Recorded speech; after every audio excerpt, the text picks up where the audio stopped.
আমার এক বন্ধুর সাথে পেট্রোল পাম্পে গেলাম। যখন তেলের দাম 120 টাকা নিল, সে তো মহা খুশি। কেননা আগে তেলের দাম ছিল 135 টাকা, এখন কমিয়ে 120 টাকাতে নিয়ে আসা হয়েছে। তখন আমি তাকে বললাম, একটা রাজ্যে একজন রুটি বিক্রেতা ছিল। ওই রুটি বিক্রেতা যখন তার রুটি 5 টাকা থেকে 10 টাকা দাম বাড়ানোর কথা ভাবলো, তখন প্রজারা অসন্তোষ হলো।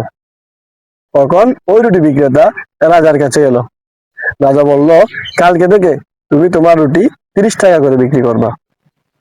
পরের দিন রাজার কথা মতো ওই রুটি বিক্রেতা যখন 30 টাকা রুটির দাম চাইলো, প্রজারা সবাই মিলে নালিশ নিয়ে গেল রাজার কাছে।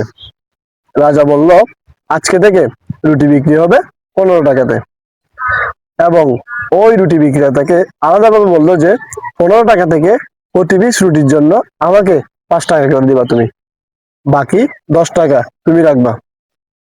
এভাবে তেলের ক্ষেত্রেও বাংলাদেশে 90 টাকার তেল 135 টাকাতে নিয়ে যাওয়া হয়েছিল, এবং জনগণকে খুশি করার জন্য 15 টাকা কমিয়ে 120 টাকাতে আনা হয়েছে। অথচ 30 টাকা যে বেশি নেওয়া হচ্ছে, ওইটা কারো খবর নাই। জনগণকে এভাবেই প্রতিটা ক্ষেত্রে ভুক্তভোগী হতে হয়, প্রতিটা ক্ষেত্রেই ঠকানো হয়।